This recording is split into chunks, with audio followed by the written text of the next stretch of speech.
El profesor Óscar Osorio es profesor titular de la Escuela de Estudios Literarios de la Universidad del Valle, de la que fue director entre los años 2015 y 2018.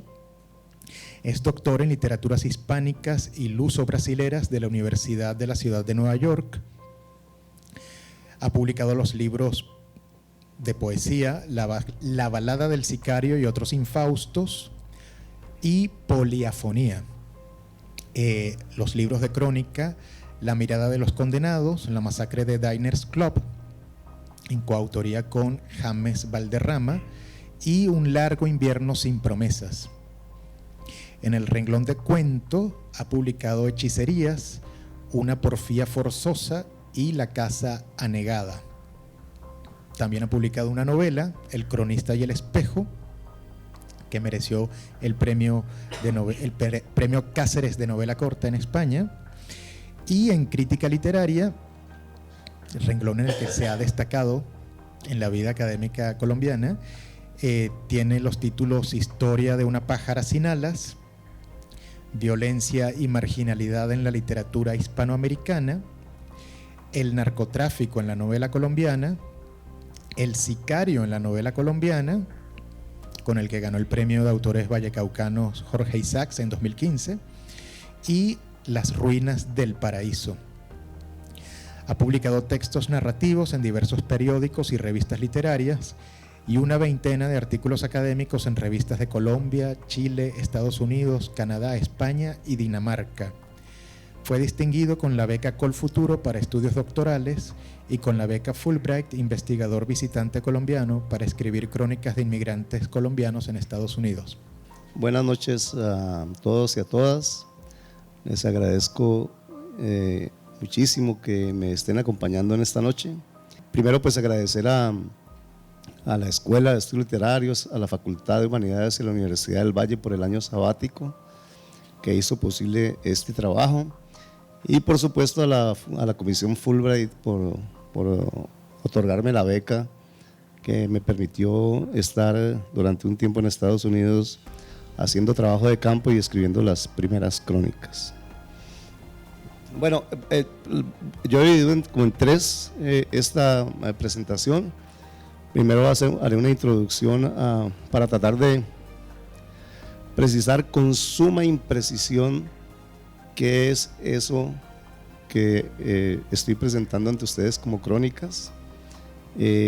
Luego le he pedido a uno de los protagonistas de una de las crónicas que ya fue publicada que lea la crónica, que es un ejercicio muy extraño, pero que yo espero que resulte interesante, porque la crónica parte de una entrevista con él y luego se somete a un proceso de trabajo creativo desde el periodismo literario para producir esa crónica, y ahora vuelve a su voz para leerla, lo que me parece un experimento que creo que no se ha hecho y vamos a ver cómo nos sale.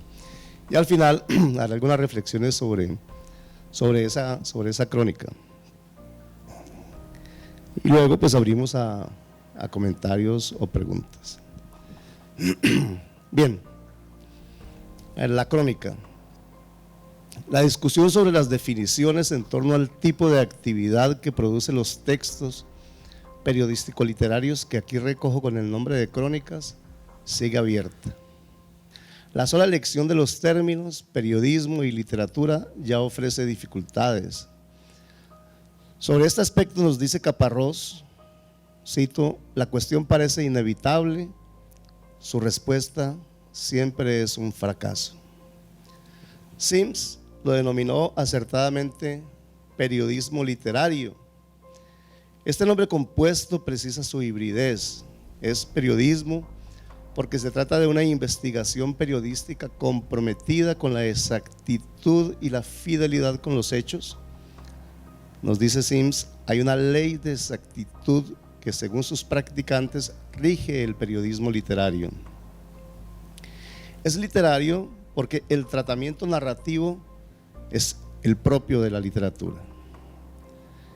El resultado de toda esa actividad investigativo-creativa es la crónica, el reportaje, el perfil, la entrevista, todo lo cual en Latinoamérica suele recogerse bajo el nombre genérico de crónica.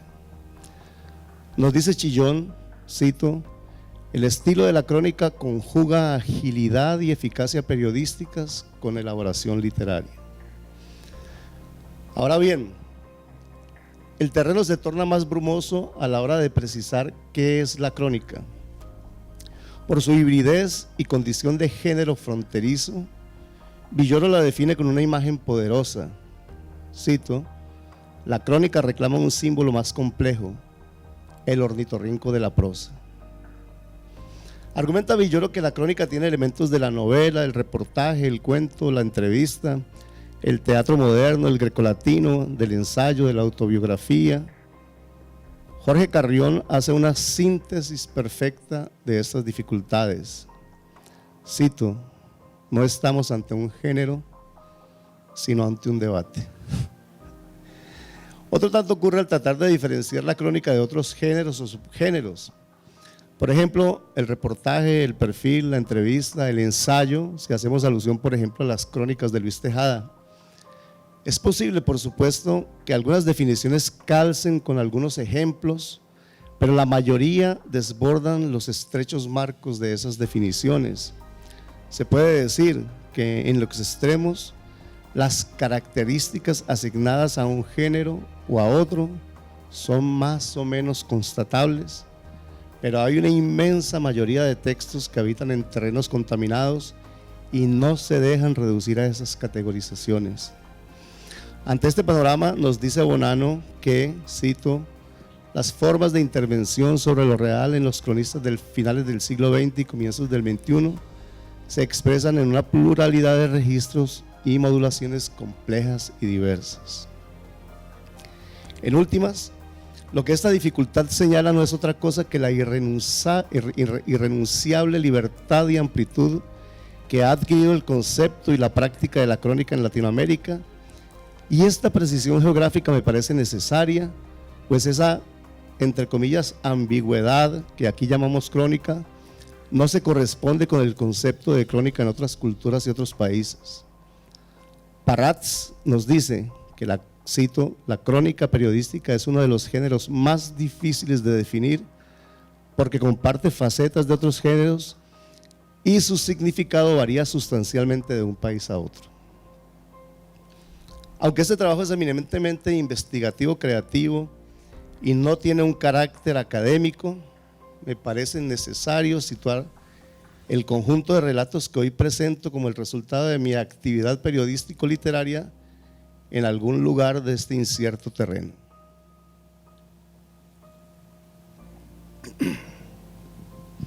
Algunos autores prefieren llamarlo periodismo narrativo, como Hercher, o periodismo de estilo narrativo, como Hoyos. Yo acojo plenamente la denominación de periodismo literario para el ámbito investigativo creativo en el que inscribo este trabajo y de crónica para los textos producidos. El título que he dado al eventual libro que recogerá dentro de algunos meses los textos que ahora presento así lo precisa: Allende el mar, crónicas de inmigrantes colombianos en Estados Unidos.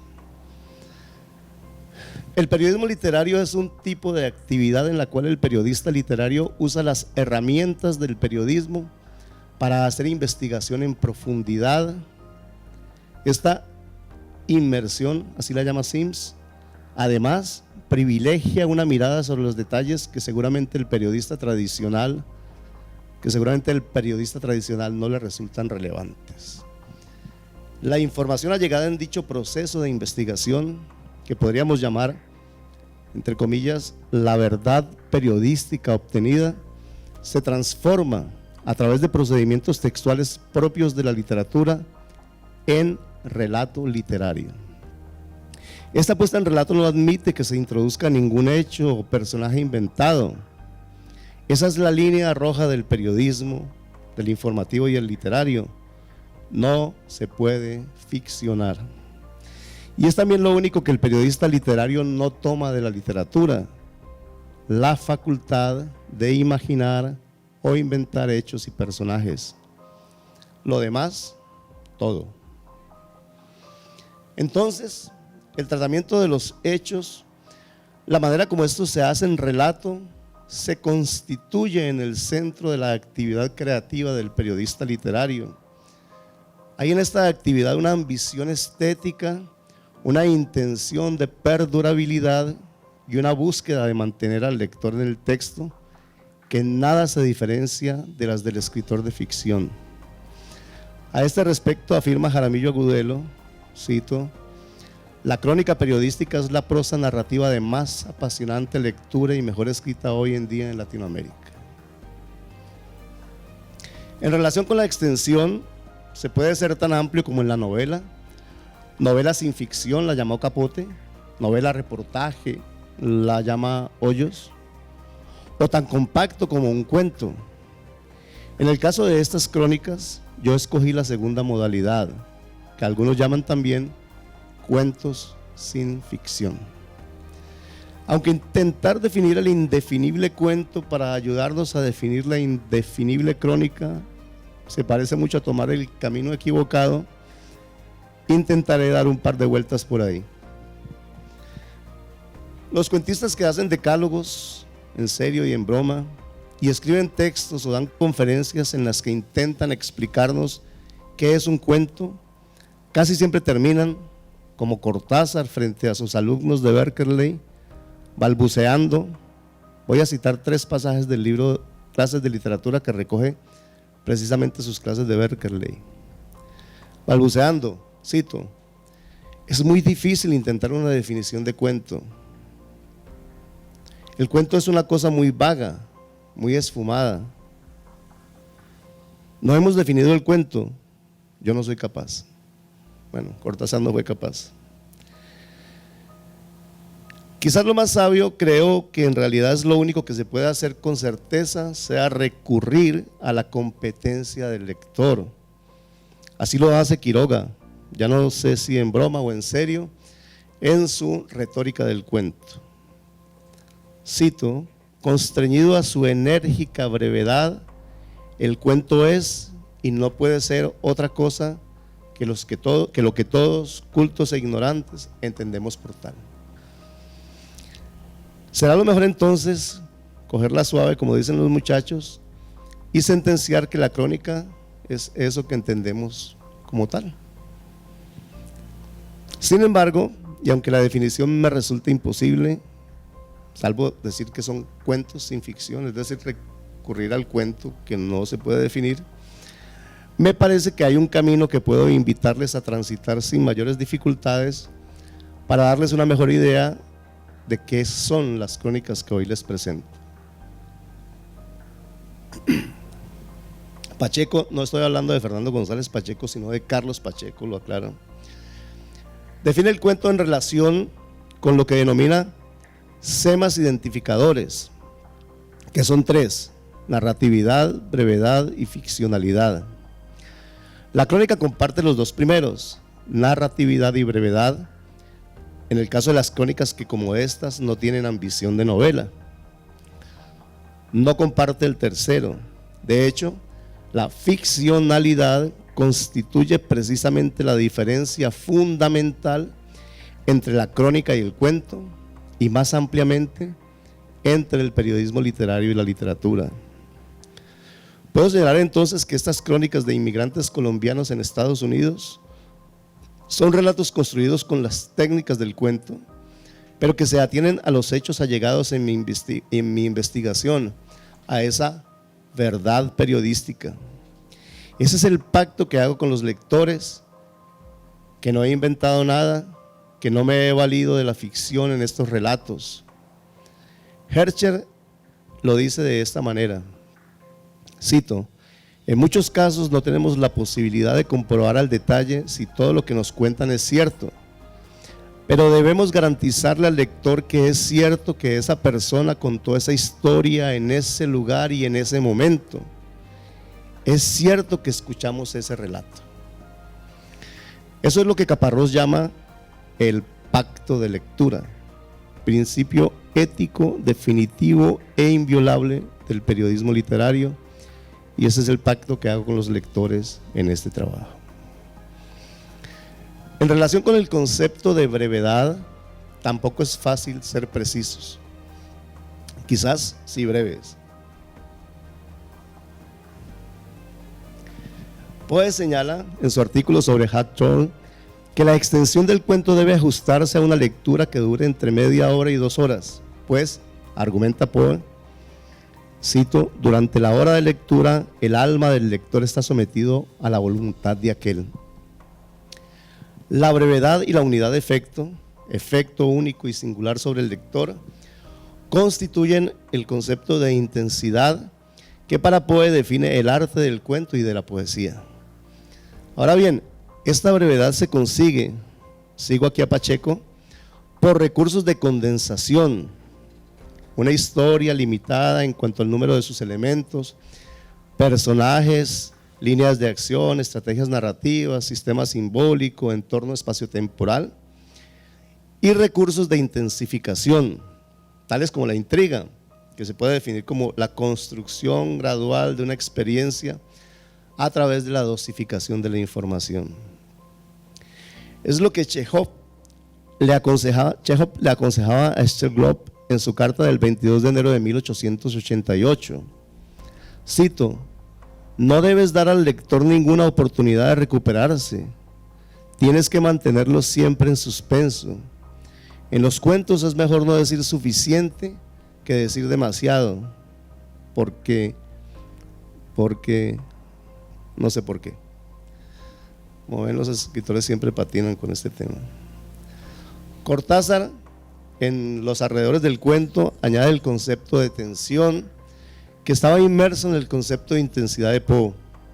Nos dice, cito, la única forma en que puede conseguirse ese secuestro momentáneo del lector es mediante un estilo basado en la intensidad y la tensión, un estilo en el que los elementos formales y expresivos se ajusten sin la menor concesión a la índole del cuento. Explica que la intensidad es, cito, la eliminación de todas las ideas o situaciones intermedias, de todos los rellenos o frases de transición. Y la tensión es una intensidad que se ejerce en la manera como el autor nos va acercando lentamente a lo contado. Nos dice que los hechos en sí carecen de importancia y, cito, que todo está en las fuerzas que los desencadenan, en la malla sutil que los precedió y los acompaña. Esta última idea me parece fundamental. Todo está en las fuerzas que los desencadenan, los hechos, en la malla sutil que los precedió y los acompaña.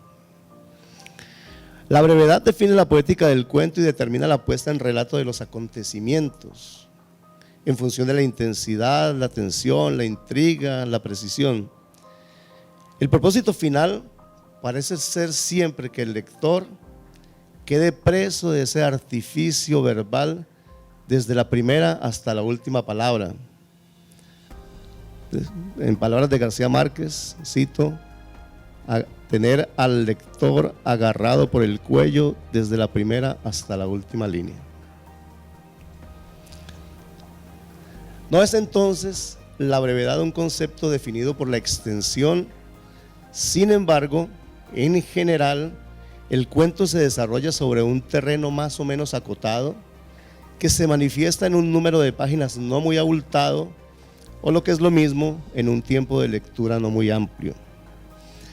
Estas crónicas se atienen a esa imprecisa medida y procuran desplegar el relato con las mismas herramientas del cuento en una extensión no superior a las 7,000 palabras.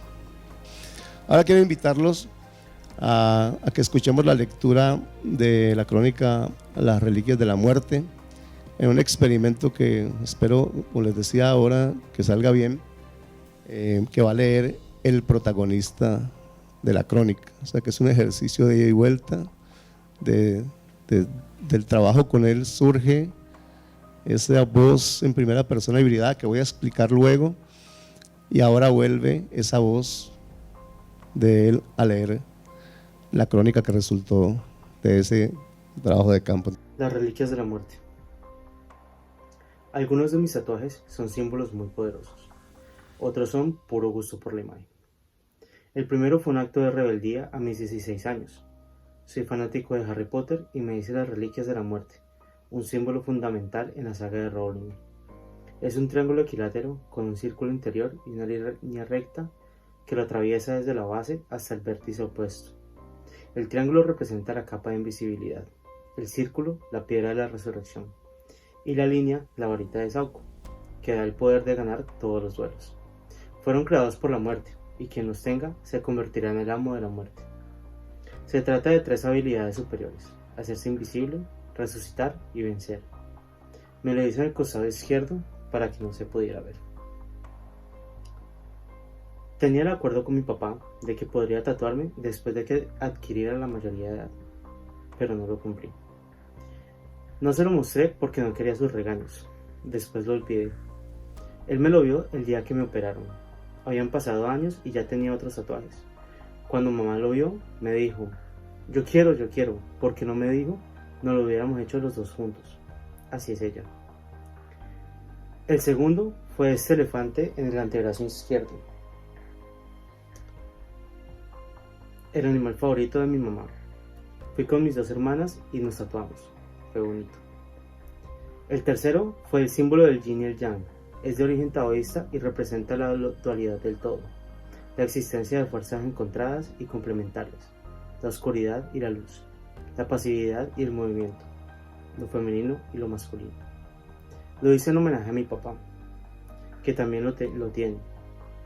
Es su único tatuaje. Estaba aquí, en el antebrazo derecho, pero en esa zona se mueve mucho y la imagen se distorsionaba. Me lo cubrí con este, que parece un brazalete. Es la imagen de un paisaje nocturno, un bosque y un ciervo. Me recuerda mucho a Harry Potter. El mismo día que me hice el símbolo trance en el tobillo izquierdo, me volví a tatuar el del yin y el yang en el derecho. Luego me hice este otro en mi brazo izquierdo. Es mi gatica Abril, junto a Zeus, el perro de mi mejor amiga. Ella y yo nos hicimos el mismo tatuaje en el mismo lugar, como un homenaje a nuestra amistad y a nuestras mascotas. Este 2009 también es un tatuaje compartido. El 2009 fue tal vez el año más feliz de mi vida. Vivía con mi mamá en las casas de las tías en Medellín, y mi día a día era una delicia. Me levantaba como a las 11 de la mañana, me servían 3 desayunos, uno por cada tía. Mi primo Pipe y yo estábamos en el mismo colegio y nos íbamos juntos. Volvía por la tarde y almorzaba, hacía las tareas y me daban cafecito con galletas. Jugaba con Pipe hasta la medianoche. Era maravilloso. El fin de semana me iba para donde mi papá. Pasó el tiempo y Pipe y yo nos hicimos hombres. Un día, recordando esa felicidad, le dije que nos tatuáramos ese año en números romanos y él me dijo: hágale. Después me hice el nombre de mi sobrina Sara en el idioma élfico creado por Tolkien para la saga del Señor de los Anillos.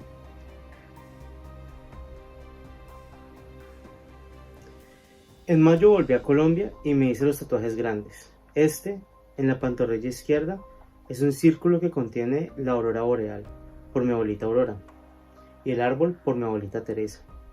Por fuera del círculo, entre las raíces, el verso final de un poema que mi abuelo Ancísar le escribió a mi abuelita Teresa cuando eran novios: entregarte mi amor y el alma mía. Fue hace 60 años y siguen juntos, me encanta. Esta columna a lo largo de la pantorrilla derecha son mis gatas, en orden de edad. La de arriba es Cleo, luego está Aria, Khaleesi, Abril y Phoebe. Mi primera manada. Me las tatué porque las quería llevar conmigo siempre. Ellas me cambiaron la vida, me dieron sentimientos maravillosos y son una parte de mí.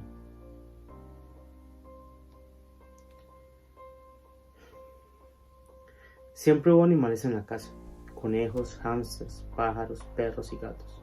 Los queríamos, pero no los considerábamos parte de la familia. Estaban y después ya no estaban. Cuando me fui para Bogotá, mi hermana Lau había adoptado 2 gatas, Cleo y Aria. Eran como hermanitas, dormían juntas, comían juntas, jugaban juntas. Lau había creado una conciencia sobre las mascotas y me enseñó a mí. Un domingo, Aria se nos enfermó y no encontramos veterinario. El lunes la llevamos y la dejaron hospitalizada porque tenía anemia. murió en la tarde. Me dio un sentimiento de culpa muy fuerte porque yo estaba con ella todo el día y no advertí su enfermedad. Cleo vio que su hermanita no estaba y cambió la personalidad completamente. Se ponía a llorar por nada, nos miraba con ansiedad, nos maullaba y nos hacía seguirla. La buscaba y la buscaba. Entonces adoptamos a Khaleesi para que le hiciera compañía. La gata estaba enferma y era muy chiquita. Yo me encerré 2 semanas con ella a suministrarle suero cada hora y 3 medicinas diferentes durante el día. Me la ponía aquí, en el pecho, y la arrullaba como un bebé hasta que se durmiera. Tuvimos que volver a Cali y no teníamos a dónde llegar. Todo el mundo nos decía, ustedes son bienvenidos a quedarse, pero sin gatos. Aceptaban recibirnos, pero los gatos no entran. Después de mucho tocar puertas, Mateo nos dijo que ponía a nuestra disposición una casa que tenía paga hasta el fin de mes, que no había ni agua, ni luz, ni nada. Allá nos metimos con nuestras gatas. Y llegó abril. La habían recogido de la calle, toda llena de sangre y con heridas en la nariz y en las orejas. Lau la vio y dijo que la necesitábamos, que teníamos que adoptarla, que debíamos cuidarla. No sé por qué, pero siento que tiene que ser parte de nuestro hogar. La esperamos casi un mes hasta que la curaron y pudimos llevarla a casa. Su personalidad, su forma de ser y de actuar era especial, diferente.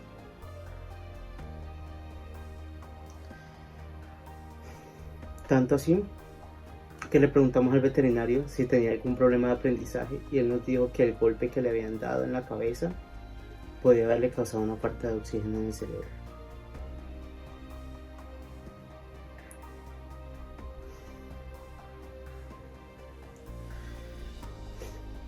La conexión entre ella y yo fue muy fuerte, desde el comienzo. Quizá por nuestro momento emocional, porque nos hacíamos compañía. Las otras gatas estaban ahí, pero Abril no se apartaba de mí un segundo. Cuando me iba a dormir, ella se acostaba a mi lado. Yo le pasaba una mano por entre las patas. Ella me posaba la cabeza y yo la abrazaba. Se quedaba quietica, quietica. Y cuando sentía que se dormía, que me dormía, se acostaba a mis pies. Si yo no estaba, se ponía insoportable. Lloraba, se paraba en la puerta, daba vueltas. Yo me pegué a ella y ella a mí de una manera que no puedo expresar con palabras. Eso solo pueden entender las personas que han tenido esa conexión con los animales.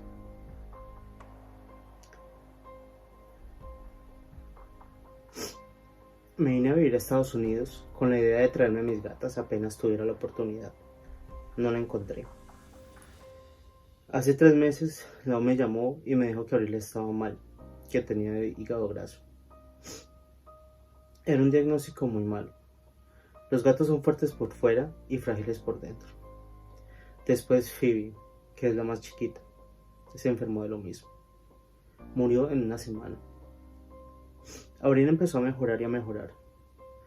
Pero hubo un punto donde comenzó a bajar otra vez, a desmejorarse y a desmejorarse. Lau la llevó a otra veterinaria. Le hicieron una tomografía para decidir si le practicaban una cirugía. No aguantó. Murió el 25 de abril. En un mes que 5 años atrás fue salvada de una muerte segura.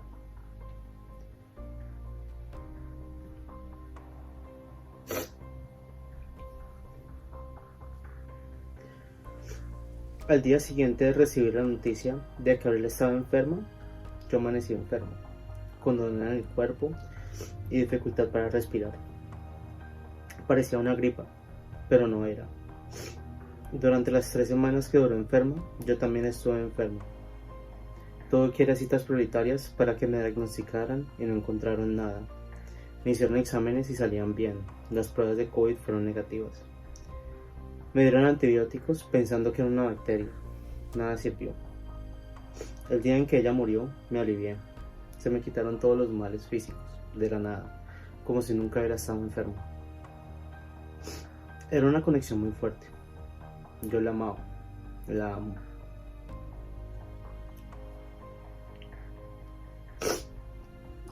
Amo a mis gatas, pero jamás había amado de la forma en que la amaba a ella, de la forma en que la amo. Yo nunca más.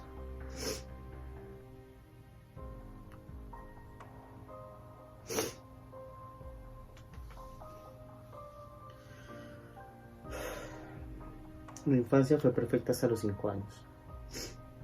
Teníamos dinero suficiente. No había nada que yo pidiera y me negaran. Jamás vi discutir a mis papás. Había primos con quien jugar por todos lados. Era feliz. Hasta que mi hermana Jennifer se fue de la casa. Luego mi papá se radicó en Estados Unidos y pasado un año casi se mata en un accidente. Después mi abuela Aurora murió de cáncer y mi papá no pudo venir al entierro. Mis padres se divorciaron y mamá quedó como perdida. Nos mudamos de un lado para el otro. Un día empacamos y nos fuimos para Medellín a vivir con Jennifer y mi cuñado Andrés. Nació Sara, que para mí fue una bendición. Yo tenía 9 años y era su juguete favorito. El fin de semana me iba para donde las tías, jugaba con Pipe, con Luisa, con Sergio. Hice amigos en el colegio y sacaba buenas notas. Un oasis de 2 años, la época más feliz de mi vida. Se terminó cuando cumplí los 11 y mi papá volvió a Colombia. Era lo único que me faltaba para completar mi felicidad. Sin embargo, él fue detenido al pasar por migración y llevado a prisión. Le dieron casa por cárcel. Antes de irse, había llenado un pagaré en blanco y falsificado su firma. Él no lo sabía, pero, en su ausencia, lo condenaron por ese delito. Estábamos muy chicos cuando se fue. Volvió una persona completamente diferente. Estaba destruido y con una depresión horrible. Mi mamá conoció a alguien en Perú y yo tuve que decidir si me iba con ella o me quedaba con mi papá. No me obligaron a nada, pero uno con 11 años, ¿cómo decide eso? En cualquier caso, dejaría de ver a uno de los dos. Escogí irme para Perú y fue horrible. Tuve pesadillas todos los días, durante meses. Una niña vestida de blanco, un fantasma infantilmente pavoroso, volaba por el cuarto sobre mi cuerpo aterrado. Yo no dormía. No dejaba que mi mamá durmiera. Estaba entrando en la adolescencia, pero no había aprendido a compartirla. Me paraba a llorar en su puerta para que me dejara dormir con ella y me rechazaba. Me ordenaba que me devolviera para mi cuarto. Nunca había peleado con mi mamá. Allá lo hicimos. Fue un infierno. Yo no era capaz de conectar con la gente. No tenía amigos. Era diferente y era autista, aunque no me lo habían diagnosticado. Extrañaba a mi sobrina, a mi papá, a mis hermanas. No me sentía bien en mi cuerpo. Lo único que me ayudó a sobrellevar esa estadía fue mi tía Diana. El tiempo que estuvo fue mi mejor amiga. Mi mamá no supo sobrellevar las cosas. Después de 8 meses me devolví para Colombia. Mi papá pasaba por una nueva depresión porque Sandra lo había dejado. Estaba en el punto más bajo. Tenía cambios de humor extremo. Se quería hacer daño a sí mismo. Creo que hasta llegó a mezclar alcohol con pastas. Yo tenía 13 años y definitivamente no necesitaba eso. Volví a Perú, pero esta vez con Lau, y fue más agradable. Ella me protegía de la avaricia y la indiferencia aplastante de Samuel, el compañero de mi mamá. Después de unos meses, mi mamá se separó y nos devolvimos para Cali, al 7 de agosto. Papá vivía en la fábrica y nosotros en la casa a 3 cuadras. Mi hermana dormía en una habitación, mi mamá y yo en la otra. Entré al INEM, que era mi colegio soñado. Estábamos muy pobres, pero yo no sufría la pobreza. Mamá hacía arroz con leche y postres, yo le ayudaba a venderlos. Ya tenía más decisión sobre mi vida y no tenía que seguir a mis papás en sus locuras. Un par de años después, mi mamá viajó a Estados Unidos. Mi hermana Laura y yo nos habíamos llevado siempre muy bien. Una vez a la semana salíamos a hacer algo, a comer, al cine, veíamos películas o series. Cuando viví con ella en Bogotá, nos unimos más. Un día ella terminó su relación y volvió a Cali, más nos apegamos. Lo que hacía lo hacía con ella. Cuando yo salía con Julián y María José, la llevaba. Luego ella entró a la universidad, consiguió amigos y comenzó a aprender cosas sobre la familia y sus dinámicas. Se desprendió de mí. Creo que ella no estaba preparada para ese conocimiento. Dejó de invitarme a salir. Yo le hablaba y me ignoraba. Me empezó a tratar mal, a agredirme verbalmente. Con el tiempo dije, tengo que volverme como ella, no puedo más. Y lo hice. No sirvo para tratar mal a nadie, pero la manera como le empecé a hablar fue muy fuerte. Fue la única forma que encontré de hacerle entender lo que estaba pasando. Ella cayó en cuenta y empezó a cambiar, pero yo ya estaba muy lejos. Me gradué del colegio, quería ser médico. Intenté que el Estado me subsidiara la educación superior a través del programa Servir o Paga, y no fue posible. Cumplía todos los requisitos excepto el CISBEN.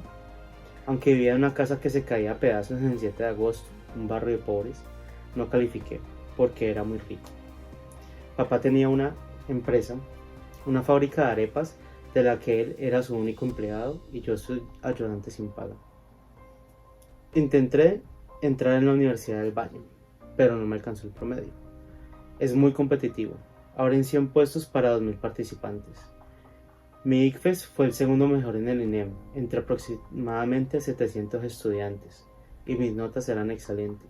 No alcanzó. Apliqué a varias universidades públicas, a la de Antioquia, a la de Caldas, a la de Manizales. Nada. Quedé en la de los Andes, pero no me dieron la beca y no tenía 27 millones para pagar la matrícula. Lo mismo pasó con la ICESI.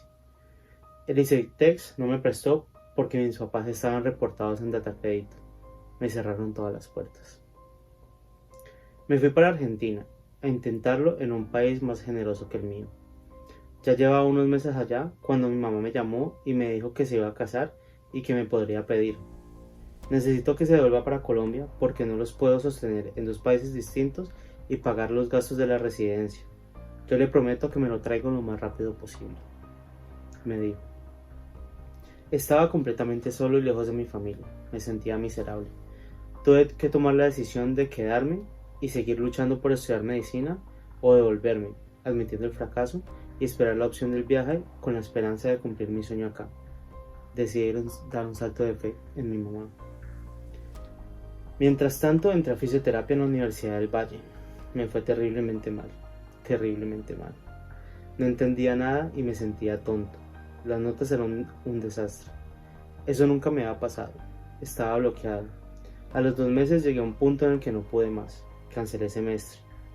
Desde niño fui admirado por mi inteligencia y puse todo mi ser y mi valor en ser inteligente.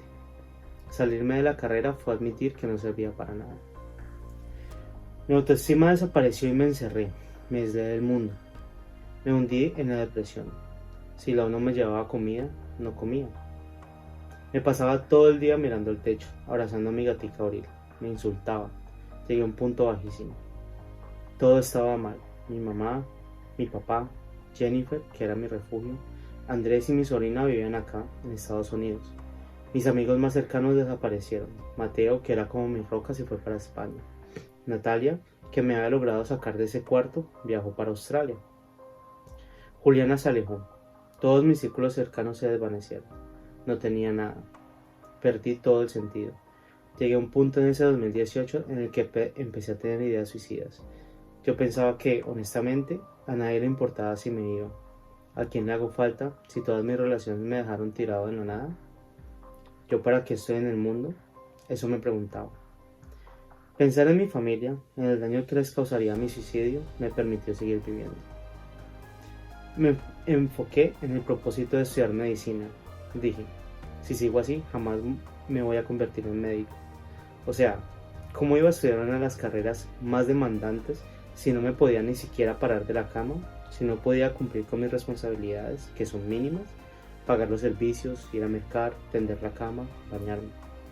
Si no podía cumplir con eso, ¿cómo iba a ser médico? Reinicié mi terapia psicológica. Pasó 1 mes, 2 meses, 3 meses y yo no avanzaba. Era casi como estar cuadripléjico. Deseaba pararme de la cama, pero el cuerpo no me respondía.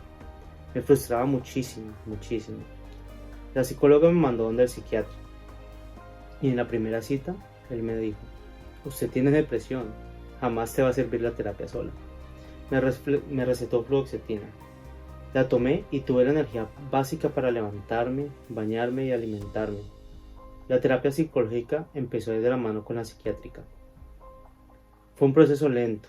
Los primeros 6 meses eran pasitos chiquitos. Yo sabía que tenía que prepararme para mi viaje a Estados Unidos. Mis papeles ya estaban en proceso. A los 8 meses de empezar el tratamiento, pude tomar responsabilidades y me hice una rutina. Mejoré mi alimentación, me inscribí al gimnasio, meditaba y estudié el estoicismo.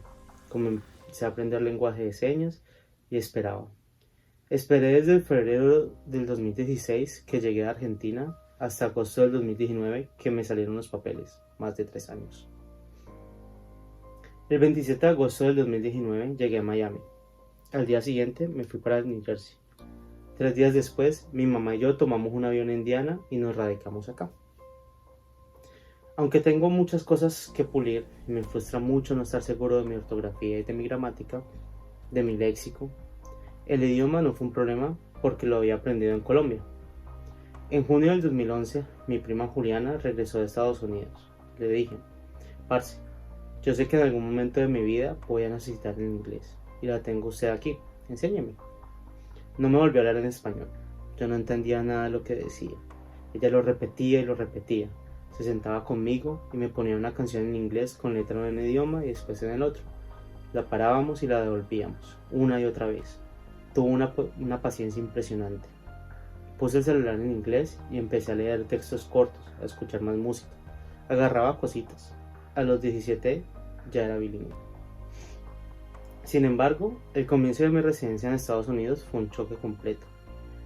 Yo nunca trabajé en Colombia. No tenía necesidad de hacerlo. Acá si no trabajaba, no comía.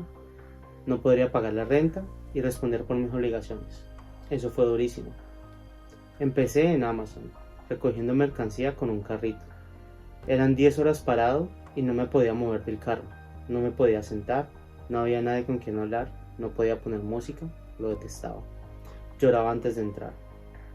Después pasé a Papa John's y la diferencia fue abismal, porque estaba la mitad del tiempo parado y la mitad sentado. Podía escuchar música en mi carro. Luego entré a un laboratorio y eso fue como un sueño hecho realidad. Con el tiempo me he ido acostumbrando a manejar la economía, a trabajar. A los 6 meses de haber llegado se desató la pandemia, pero acá en Carmel se demoró bastante en llegar y no se sintió tanto miedo como en otros lugares. Al principio fue sobre todo la incertidumbre de qué era, si se iba a expandir y la necesidad de usar mascarillas. Sin embargo, seguí mi vida casi normal porque trabajaba repartiendo pizzas y eso se consideraba esencial. Mi mamá mantuvo su trabajo en la panadería de Walmart, pues también era esencial tener pasteles. Además, las ayudas del gobierno fueron como de $7,000 en efectivo y nos llamaban de todas partes, del colegio de Sara, de los hospitales, de ONGs para ofrecernos mercados. Incluso cuando nos dio el COVID no fue tan grave porque nadie se complicó. Todos nos enfermamos, a mi mamá y a Andrés les dio duro. También Jennifer tuvo síntomas fuertes por 3 días y yo estuve maluco por 1 semana. Sara casi no lo sintió, no fue la gran cosa. Lo más importante de estar aquí es que estoy con mi familia. Mi mamá me da mucha paz, muchísima paz. También Sara, Jennifer y Andrés. A mi papá lo veo varias veces al año. Mi relación con Lau mejoró con la distancia y estoy cerca de mi prima María Paula. Recuperé mis conexiones humanas. También tengo muchas oportunidades y mucha más calidad de vida. Una calidad de vida que no entendí sino hasta cuando llegué. Eso lo aprecio, pero he vivido en 4 países y ya no me apego. O sea, quiero mucho mi tierra y mi cultura, y mantengo Colombia muy presente. De cierta forma, siempre la traigo conmigo, pero mi patria es el lugar donde está mi familia. Mi patria es mi familia. Hice el primer semestre en Ivy Tech Community College y me fue muy bien. Aunque solo tomaba 3 materias, terminé completamente agotado. Trabajaba viernes, sábados y domingos y lunes, de 8 de la noche a 6:30 de la mañana. Tomaba mis clases y hacía tareas los martes, miércoles y jueves desde las 9 de la noche hasta las 6 de la mañana. Yo vivía en la sala y no tenía un espacio para estudiar porque siempre había gente ahí. Saqué una A y 2 B, pero me quemé. Yo había trabajado con una psicóloga estrategias para aprender a conocer mis capacidades, pues siempre iniciaba con demasiada energía y al poco tiempo me quemaba y abandonaba. Repetí el ciclo con otro proyecto, un círculo vicioso. Decidí matricular 2 materias en el segundo semestre y, como esos créditos no alcanzaban para full time, me cancelaron la beca. Todo se complicó, pues si estudiaba part time no me daban ayuda financiera. Y si estudiaba full time iba a tener notas que no me alcanzarían para estudiar medicina. Pensé, no puedo dejar de trabajar y no puedo abandonar mi deseo de estudiar medicinas. Entonces aplacé. La medicina es mi mayor frustración, pero sigue siendo un propósito. Para mí, la diferencia entre un sueño cumplido y un sueño frustrado es la dedicación, la paciencia y la terquedad. Tengo que esperar a que Lau se gradúe en Colombia y ya no tengamos que mandarle más dinero. Con la ayuda de ella, cuando venga a Estados Unidos, y la de Jennifer y Andrés, va a ser más fácil. Por lo pronto, haré una buena hoja de vida. Necesito trabajos que estén relacionados con la salud, emplearme en una clínica, acumular horas de servicio médico. Eso hará más fácil que me acepten en medicina. De hecho, la próxima semana empiezo mi entrenamiento de 3 meses para un puesto que conseguí como Patient Care Technician en un centro de diálisis. Seré como el ayudante de la enfermera. Me toca recibir pacientes, hacerles las preguntas de rutina, tomarles los signos vitales, conectarlos a las máquinas, monitorearlos y desconectarlos. También tengo entrevista para hacer voluntariado en un hospital. Así voy adelantando, con perseverancia. Solo quiero que me den la oportunidad de demostrar que sí puedo ser médico. Colombia no me la dio. A mí me gustaba todo lo masculino y siempre quise tener un Max Steel. Nunca me atreví a pedirlo. También quería una espada, arco y flechas. Era brusco en mis formas, en mi manera de ser, en mi aura. Jugaba con niños, imitaba a los hombres que había a mi alrededor, comía como mi papá, hacía lo que él hacía, lavaba la moto con él. Me gustaban las Barbies que me daban, pero más los Kens. Me encantaba jugar a la pelea. Me ponía la ropa que mi mamá me compraba y volteaba a ver furtivamente la sección de los niños, pero me daba miedo decir algo. Me resignaba a los disfraces de niño, no tenía otra opción. Mamá eligió ese vestido azul de princesa para un Halloween. Yo no lo quería, la sensación era horrible, horrible. Hubo una época en la cual intenté encajar. Tenía 13 años. Estaba cansado de sentirme por fuera, diferente. No me gustaba la ropa femenina, ni el maquillaje, ni el pelo largo, ni los peinados. Mamá me decía que no me preocupara, que en algún momento me iba a empezar a gustar. Me aferraba a esa posibilidad, algún día, tal vez, pensaba. Y me esforzaba. Usaba tops y blusas, faldas, sandalias, me peinaba. Fue insoportable. Juliana estudiaba en el Liceo Gial, donde parecía que ser gay era el prerequisito para entrar. Conocí a sus amigos y empecé a buscar mi identidad, a tratar de entender qué me gustaba. Tenía 15 años. Me declaré gay y di el primer gran paso. Me corté el pelo, bien cortico. Me quité un peso de encima. Yo odiaba mi pelo y lo mantenía asqueroso. Empecé a cuidarlo, a ponerme gel. Andrés me regalaba los boxers amplios con botoncitos que ya no usaba, y eso era como el paraíso. Un día boté toda la ropa de mujer. Me quedé con 3 prendas. Empecé a hacer camisetas muy apretadas por dentro, por fuera las camisas de mi papá. Volví a empezar terapia con mi psicóloga. Yo iba con tenis, bermudas, camisas. En la segunda sesión me pasó una hoja y un lápiz y me pidió que dibujara una persona. Yo miraba la hoja, no podía. Pasó media hora y ella me dijo que hasta que no hiciera el dibujo no podía seguir. Yo no sé dibujar, le dije. No tiene que ser bonito, solo dibujo una persona. No fui capaz. Me pidió que lo hiciera en la casa y la próxima semana se lo llevara. Todos los días miraba ese papel y no podía. Sabía que quería hacer, pero no me atrevía. El día anterior a la cita dibujé a un niño. En ese momento empecé a buscar tránsitos en internet y encontré un chico trans que había grabado todo su proceso. Me emocionaba mucho cuando lo lograba algo y me daba envidia. Sí, soy trans, me dije. Estaba por cumplir los 16 años. En la siguiente sesión le entregué el dibujo y le dije: Julia, yo soy trans. Ella me dijo: por fin, casi que no, por supuesto que sí, es obvio. Sentí pánico. Tenía que hacer un tránsito, tenía que decirle a mi familia, a las tías de Medellín, tenía que contarle a mi papá, a mi mamá, a mi sobrina de 5 años. Sentí pánico, era marzo del 2014. Hice una lista de los pros y los contras de hacer el tránsito. Los pros fueron muchos, los contras 2. Decirle a mi familia que la relación con mi papá iba a cambiar. Me hacía absolutamente feliz la idea de lograr el tránsito algún día, pero tenía pánico. Los trans tenemos un promedio de vida de 35 años, muchos son abandonados por su familia, la gran mayoría solo consiguen trabajo en prostitución. El proceso es carísimo y doloroso. Nadie quiere eso. Pensaba que nunca iba a ser capaz, que era ridículo pensarlo. Me resignaba. Lo único que deseaba en ese momento era tener mi pelo corto, comprar gel, usar desodorante y ropa interior de hombre. Seguir invisible. La primera persona que supo que era trans fue Julia, la segunda Juliana. No tuve ningún problema en decírselo porque nosotros hablábamos libremente y nos contábamos todo. Le dije, Juliana, soy trans. Ella me contestó, ok. La tercera persona fue Janet. Ella era la compañera de mi papá. Necesitaba ir al médico a ver qué me decían y necesitaba la compañía de un adulto. Le dije, Janet, soy trans. Me contestó, yo sé. Las tres sabían, malparidas. ¿Por qué no me habían dicho? Pensé aliviado. A mi prima María Paula le escribí y ella me dijo, y yo te maquillé. Ay, perdón. Me imagino cómo te sentiste de mal. Lo siento mucho. No sabía. Hermosa. Seguí a la familia. Me demoré meses. Me moría del miedo. Un día les dije y no pasó nada. Algunos dudaron y me mandaron a investigar mejor. Otros lo aceptaron. Me preguntaron cómo me sentía, cuál sería mi nombre. Mi madre me miraba sorprendida. Al cabo de unos meses ya no se hablaba del asunto en la familia y decidí irme para Bogotá y hacer el tránsito allá, al lado del lago. Busqué psicólogos que se especializaran en género y los encontré.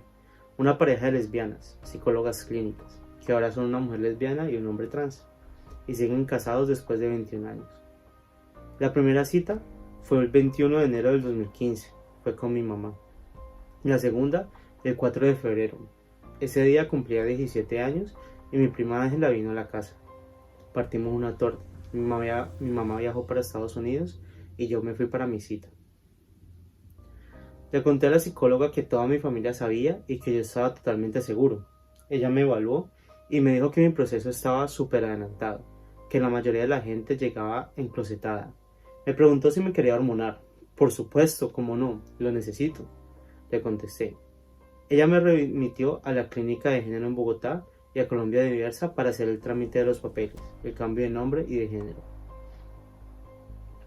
El 19 de febrero me empecé a hormonar.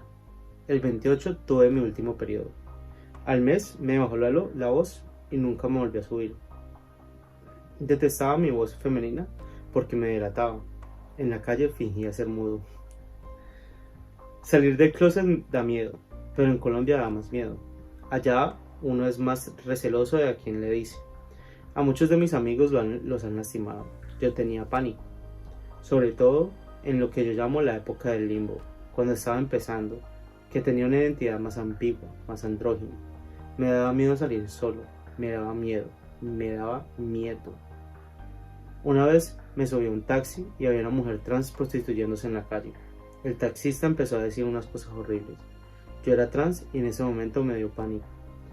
Obviamente quería decir algo, pero pensaba que ese señor me podía matar y me quedé callado. Afortunadamente no se percató de quién era su pasajero.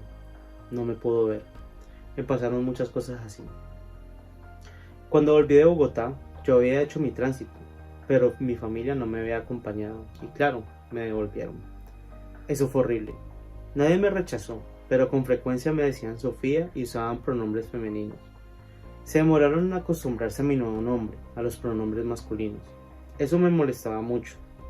Lo que entendí después es que el tránsito no es solamente un proceso personal. Escoger mi nombre fue muy fácil. Un día me metí a una página de juegos que usaba cuando tenía 8 años. Mi personaje se llamaba Camilo. Ese era el nombre que yo había escogido para mi identidad en el juego y me acordé de que, siendo niñas, Juliana y yo jugábamos a ponerles nombres a los hijos que tendríamos. Yo escogí a Camilo.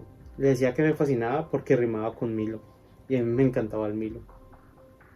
Después decidí Bastián Camilo porque mi tío Felipe y mi tía Jenny le habían puesto Sebastián a mi primo en homenaje al protagonista de la historia sin fin. Yo les había dicho que lo dejaran Bastián, como el personaje, que era un nombre chévere, singular. No quisieron. Después, Lau me dijo que buscara otro nombre, que todos teníamos 2 nombres, y se me ocurrió Bastián Camilo. Está raro, pensaba, pero entre más lo decía, más me gustaba. Bastián Camilo. Puede sonar extraño, pensé, pero es mi puta nombre. Yo veré qué hago. Me encanta mi nombre. También me gustaba mi antiguo nombre, hice luto por él. Todo el mundo lo asociaba con inteligencia, me encantaba, pero dejó de encajar conmigo cuando cambié físicamente. Sentí que ese nombre, que antes era tan mío, ya no me pertenecía. Me fascinaba San Camilo, pero me dolió dejar ir a Sofía. Nada se podía hacer. Ese nombre era parte de la identidad que había construido y que necesitaba de construir para construir de nuevo. Lo que resultó más difícil fue hacer el trámite para cambiar legalmente mi nombre. En la registraduría le dijeron a mi papá que eso era un proceso larguísimo, que prácticamente no se podía. Hablé con Colombia Diversa y ellos me dieron unos documentos. Fuimos a la registraduría en Cali. Me dijeron lo mismo que le habían dicho a mi papá. Le dije a una funcionaria: no, señora, aquí está. Yo me puedo cambiar el nombre cuando quiera y llamarme como se me dé la gana, y quiero llamarme así. Me pasaron con otras personas y todos se negaron, no querían hacerlo. Mamá mandó un poder y no lo aceptaron, tuvo que mandar otro. Mi papá se fue a ver a Medellín y lo intentó en todas las registradurías. Al final encontré un funcionario que hizo un documento de 4 páginas muy detallado, citando la Constitución. Aunque un registro de cambio de nombres de una página, mi documento completo tiene 7 páginas porque pusieron hasta la carta de la psicóloga. La disforia de género se produce por cosas que te recuerdan que eres del género contrario. La más terrible para mí fueron los senos. Los odiaba, eran un tumor. Ponerme ese binder era horrible, todo el día con dolor de espalda, pero no me sentía capaz de salir sin él. Yo había superado 4 de mis 5 puntos principales de disforia: la voz, el pelo, la ropa y la menstruación. Faltaba extirparme los senos. Soñaba con esa cirugía, la necesitaba. Un día, yo estaba en un ataque de pánico. Llamé a mi mamá llorando y le dije: estoy que cojo un bisturí y me arranco el pecho, no sé qué hacer. Estoy desesperado. Me dijo: deme 2 años, por favor, y le resuelvo. Me quería operar en Estados Unidos, pero eso se veía muy lejos. Mi mamá todavía no tenía papeles. Confié en mi mamá. Ella tiene el poder de hacer lo que se propone. Siempre le sale. Durante esos 2 años, lo único que me dio esperanza fue esa confianza en que mi mamá lo iba a resolver. En el 2019 ya no aguanté más. Empecé a buscar cirujanos en Cali. Llegué a donde Carlos Triana. Las paredes de la sala de espera y la oficina estaban llenas de títulos y certificados de estudio. Eso me dio confianza. Él me revisó y me explicó cómo era la cirugía, dónde me cortaba, qué me extraía, y me dijo que no me dejaba pezones. Yo dije: aquí es. Era exactamente la cirugía que había investigado durante mucho tiempo. Me la sabía de memoria. Para buscar una segunda opinión, consulté a otro cirujano y le conté que el doctor Triana me había examinado. Me dijo que nadie le iba a hacer mejor, que era una eminencia. En 2 meses mi mamá se estalló esos 10 millones de pesos. No sé cómo hizo, pero los consiguió. Y pude practicarme la cirugía. Me encanta cómo quedé. Me encanta estar sin camisa. Me encantan mis cicatrices. Yo no me quise echar cremas cicatrizantes. Yo quiero ver mis cicatrices. Luché mucho por tenerlas. Aquí es más relajado ser trans. Hay mucha diversidad. Cuando entré a trabajar en Amazon, la persona que nos estaba haciendo la introducción era una chica súper masculina y súper chévere. Ella conectó el computador y el fondo de pantalla era la foto de su matrimonio con la esposa. Normalizado. Completamente normalizado. Así se siente mucha paz. Hace poco tuve la cita con la ginecóloga para la histerectomía en el centro de género de Eskenazi y fue maravilloso. Pensé que me iban a enviar al área de ginecobstetricia como en Colombia. Eso era súper incómodo porque uno tiene apariencia masculina. No, me atendieron directamente en el área de género. Ahí hay ginecólogos, urólogos, psicólogos, psiquiatras, endocrinos, trabajadores trans. Todos saben exactamente lo que deben hacer y son discretos. Hay una persona cuyo único rol es asegurarse de que el paciente no sea discriminado. Eso es maravilloso. La enfermera y la doctora se presentan, dices su nombre y cuáles son sus pronombres y te preguntan cuáles son los tuyos. Luego te hacen la consulta. Aunque me voy a practicar la histerectomía, yo siento que, para efectos prácticos, ya terminé mi transición. Ya mi vida no da vueltas alrededor de mi tránsito y la disforia desapareció. En la terapia de grupo entendí que el tránsito es como un árbol con muchas ramitas. La parte legal, la parte social, la parte médica. Cada uno decide cuáles ramitas necesita sacarle a su árbol y cuáles no. Se trata de una experiencia personal, en la cual es fundamental saber qué tanto queremos cambiar por nosotros mismos, no para encajar en la sociedad. Hay unos que se dicen cambiantes y su tránsito siempre está abierto, el mío está cerrado. Ni siquiera me interesa tener pene. El pene nunca me dio disforia, no creo que me vaya a hacer esa cirugía. Solo he tenido 2 parejas, a distancia. Eso y nada la misma maricada. Nunca sostuve una relación sentimental de verdad, solo cuenticos, nada serio. Eso tiene más que ver con mi autismo que con el tránsito. Para mí es muy difícil crear relaciones de cualquier tipo. Desde que estoy acá, solo hice un amigo y nos dejamos de hablar. No me importa. Mientras tenga mi familia, estaré bien. Sé que ya no soy la persona que era. Si mis recuerdos de mí mismo cambiaron, fue de forma inconsciente y no me di cuenta. Pero yo siempre me veía a mí mismo de forma muy masculina. Cuando tenía 13 años, me dio por imaginarme mi futuro. Me veía como médico y papá. Ahora que observo estas fotos o los videos de mi niñez, no me reconozco en esa niña. Sé que soy yo, pero no me reconozco y me pregunto, ¿qué tanto de mí es? De todas maneras, todos los humanos cambiamos. El adulto es otra persona que el niño. El Doctor Who regenera todo su cuerpo cuando está a punto de morir y cambia totalmente. Es como una resurrección, pero en otro. Hay un diálogo de él que es perfecto. Dice, todos cambiamos en el proceso de nuestras vidas. Siempre somos personas diferentes. Y eso está bien, mientras recuerdes todas las personas que fuiste. Es como que yo soy esa persona, pero al mismo tiempo no lo soy. No me molesta ver esos videos, esas fotos. Yo era adorable. Luché mucho por hacer mi tránsito y lo logré. Luché y vencí. Y tengo orgullo de ser trans. Ya no tengo que esconder mi identidad, pasar inadvertido, hacerme invisible. He llevado un proceso tan largo que llegué al punto en que decidí que no me importan las etiquetas. No necesito etiquetarme en mi sexualidad. Lo que me gusta, punto y final. Voy a referirme a 3 aspectos que definen esta actividad investigativo-creativa, siguiendo sus huellas en las reliquias de la muerte. Esos 3 aspectos son la voz, la estructura y el tejido simbólico del texto. La voz. Cito la primera frase del texto. Algunos de mis tatuajes son símbolos muy poderosos. El posesivo mis corresponde a la primera persona del singular. De esa manera, en la tercera palabra de la crónica queda ya establecida la persona gramatical sobre la que se construye la voz del texto. Yo. La frase que inicia el tercer párrafo dice, el segundo fue este elefante. El demostrativo implica que el interlocutor está presente, en físico o en imaginario, pues el yo le está señalando el objeto de referencia. Todo el texto se construye sobre esta base. Un narrador protagonista, Bastián Camilo Peñalosa, cuenta su historia a un interlocutor cercano, es decir, se trata de un monólogo. Y ese es el esquema de todas las crónicas que he ido publicando. Ahora bien, el texto está firmado por Óscar Osorio al comienzo y en un entre paréntesis al final por Bastián Camilo Peñalosa. Surge entonces la pregunta, ¿dicha voz es la del muchacho de nombre Camilo que le dio la entrevista al periodista de nombre Óscar? Y esta acarrearía otra pregunta, si es así, ¿qué es entonces lo que firma ese señor Osorio? Y una tercera, a todas estas, ¿quién es el autor del texto? Y muchas más. No son preguntas banales, quizás sí.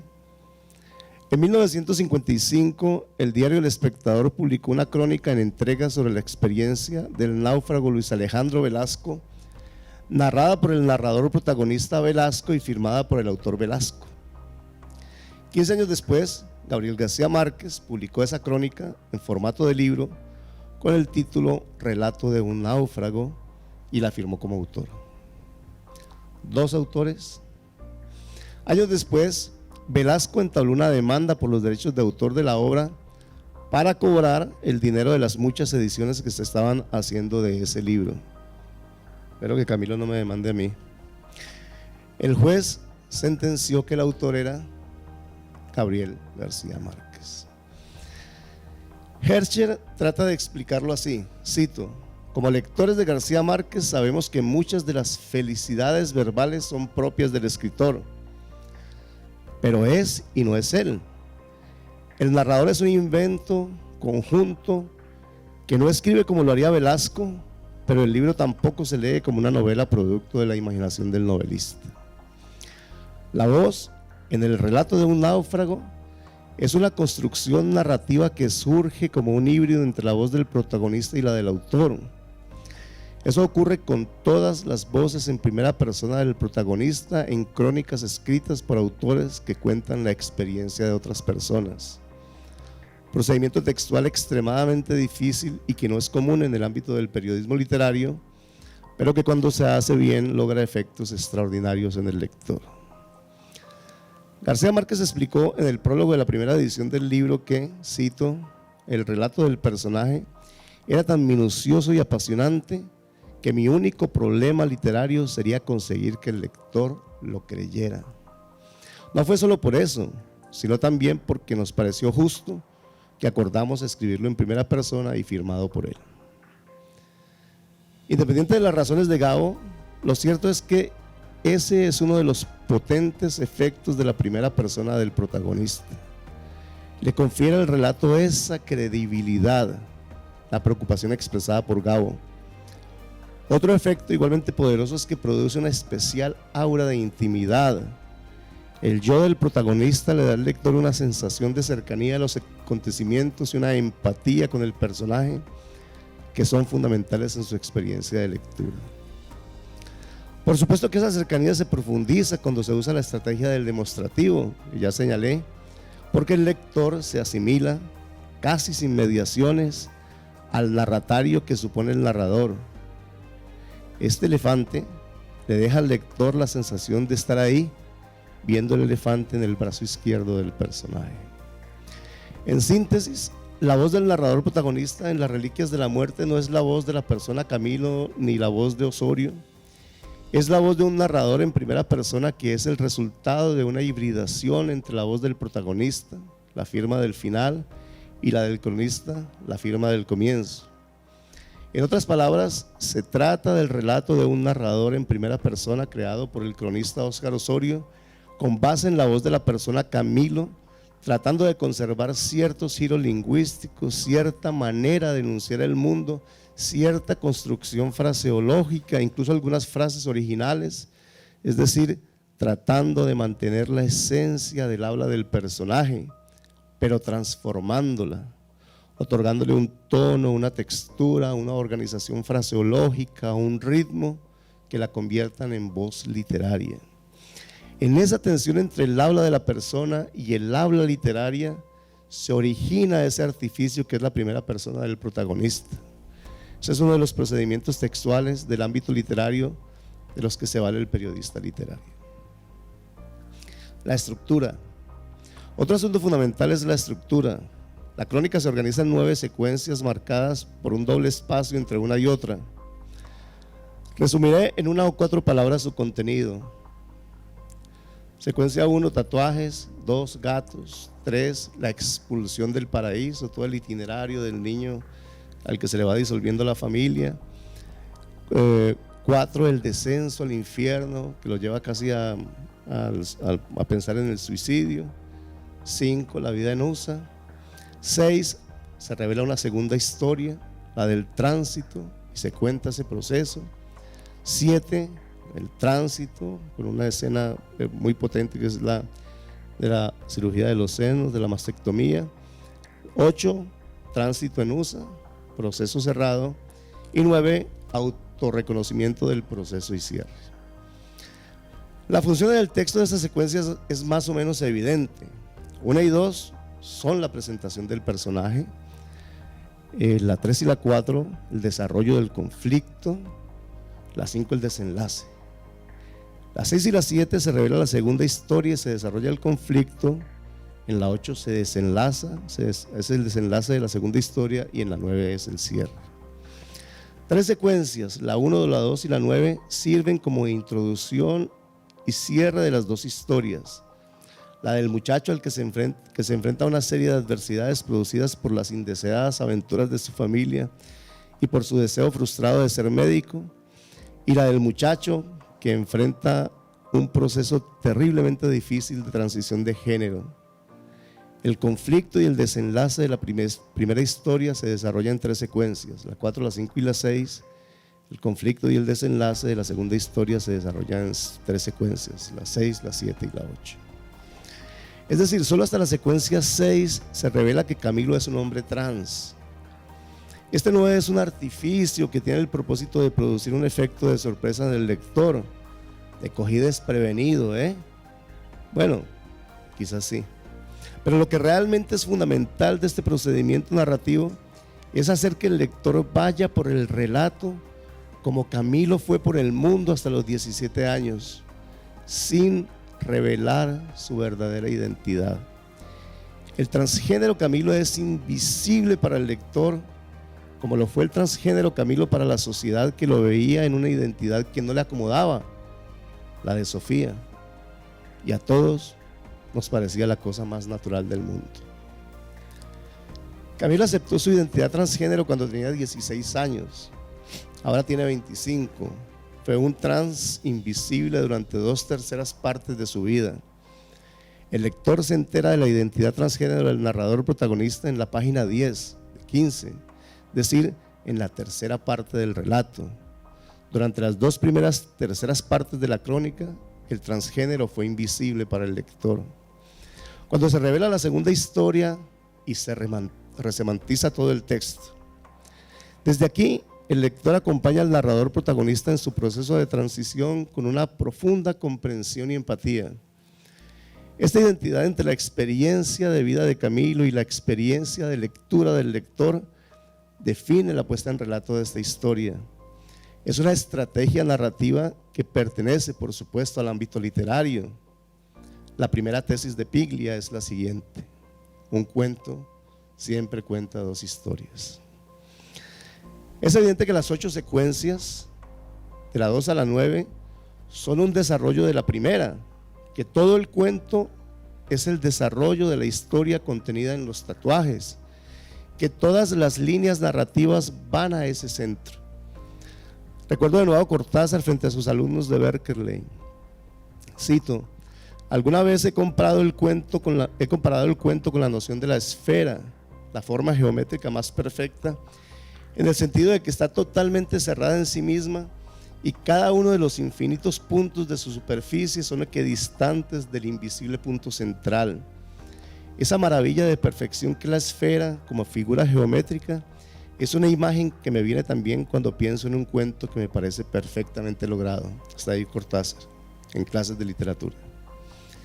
Esa es la ambición de esta crónica, no necesariamente su logro, eso lo juzgarán los lectores. El camino para tratar de lograr confeccionar con palabras esa unidad cerrada y perfecta que debe ser una buena crónica, un cuento sin ficción, es escuchar el material que se allega en la investigación. En ese material, es ese material el que impone la estructura narrativa. Creo que es evidente esto en todo lo que acabo de explicar. También es el material el que define, por supuesto, el tono, la voz, el desarrollo fraseológico, la ortografía y un largo etcétera de procedimientos textuales cuya explicación sería interminable. Es lo que el lector percibe de manera inmediata en la lectura y es parte de lo que, cito de nuevo a Gabo, agarra por el cuello al lector. En últimas, se trata de seguir el consejo de Flannery O'Connor. Cito: cuanto más escribes, más te darás cuenta que la forma es orgánica, que es algo que surge del material, que la forma de cada historia es única. Eso es lo que he tratado de hacer en este trabajo: escuchar con concentración, con concentrada atención el material allegado en la investigación y ponerlo en relato de forma orgánica y única, es decir, literariamente. Otro de los pilares de esta ambición es el tejido simbólico. En el apartado Las máscaras de los hombres, Norman Sims habla sobre lo que denomina realidades simbólicas y lo hace a partir de esta frase de Richard Rhodes. Cito: para mí eso ha sido de una tremenda importancia.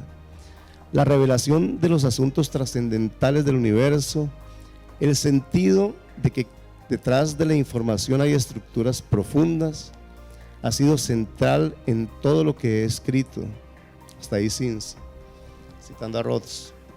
Sims explica el funcionamiento de estos símbolos estructurados sobre hechos de la realidad así, cito: las realidades simbólicas tienen dos lados: el significado interno que la escritura tiene para el escritor y las estructuras profundas mencionadas por Rhodes y que se encuentran tras el contenido de un escrito.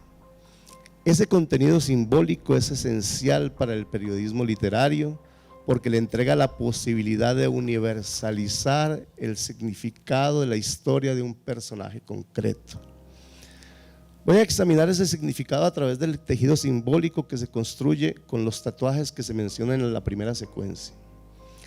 Camilo escribe su historia en su piel. De sus 10 tatuajes, 6 representan su mundo afectivo: las gatas, su primera manada; Zeus y Abril, la amistad; el elefante, la complicidad con la madre y las hermanas; el 2009, la felicidad en la armonía familiar; Sara, el nombre de su sobrina, el amor familiar; la aurora y el árbol, el amor por los abuelos. El paisaje nocturno tiene el propósito de borrar un tatuaje precedente, no lo vamos a tomar en cuenta. Los otros 3 simbolizan su tránsito, es decir, los tatuajes son una caligrafía simbólica de su lugar en el mundo que se define en 2 escenarios: la familia y el tránsito, el amor y la identidad, las 2 historias. Así entiendo a Camilo como una persona que existe y encuentra su lugar en el mundo gracias a su tránsito y al amor familiar. Mi patria es mi familia, dice. Me detengo ahora en 3 tatuajes muy potentes. Cito el párrafo 5. El mismo día que me hice el símbolo trans en el tobillo izquierdo, me volví a tatuar el del yin y el yang en el derecho. Es un párrafo de 2 líneas. Cuando el narrador protagonista explica el símbolo del yin y el yang, nos indica que representa la dualidad de todo, lo femenino y lo masculino. Hay aquí una referencia a la identidad de género que se enfatiza con el símbolo trans. Camilo además representa esa dualidad tatuándose esos 2 símbolos que aparecen unidos en un párrafo de 2 líneas. El mismo día que me hice el símbolo trans en el tobillo izquierdo, me volví a tatuar el del yin y el yang en el derecho.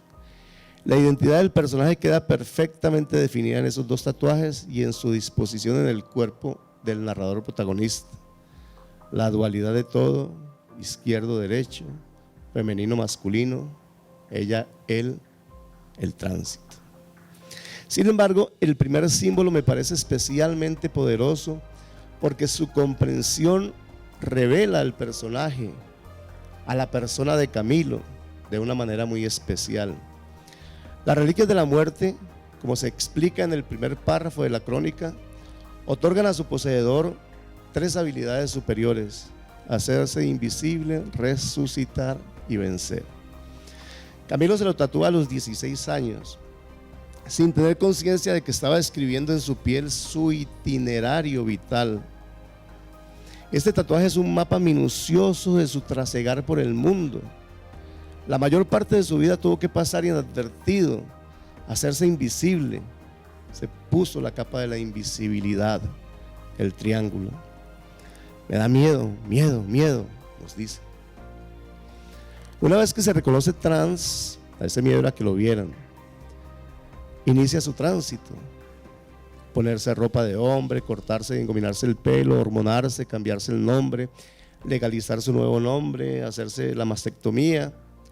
Eso significa enfrentarse a una serie de grandes adversidades que va venciendo una a una en un largo y difícil camino. Es decir, tiene el poder de ganar todas sus contiendas, la varita de Sauco. luché y vencí, nos dice en el último párrafo. Al final, cuando cierra su ciclo, ya es otra persona, ha resucitado en otro, es en una nueva identidad, la piedra de la resurrección. Sé que ya no soy la persona que era, nos dice en el penúltimo párrafo. Las reliquias de la muerte es un símbolo poderoso que define al protagonista, que contiene su historia y que define al protagonista, que contiene su historia y su carácter, que indica su lugar en el mundo. Esa es la razón del título. Creo que no podía ser otro. Cuando Camilo leyó esta crónica me dijo: tío, yo no tenía conciencia de que había pasado por todo esto. Para él fue una revelación. Él sabía por todo lo que había pasado, por supuesto, pero no tenía una cabal comprensión de lo que había sido su experiencia. No la había significado. La crónica le hizo tomar conciencia de sí mismo. Para mí también fue una revelación.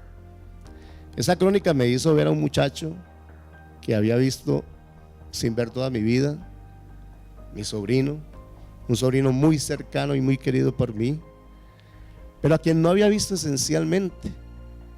Sé que eso le pasó a todos los lectores que conocen a Camilo. Espero que para ustedes también haya sido una revelación.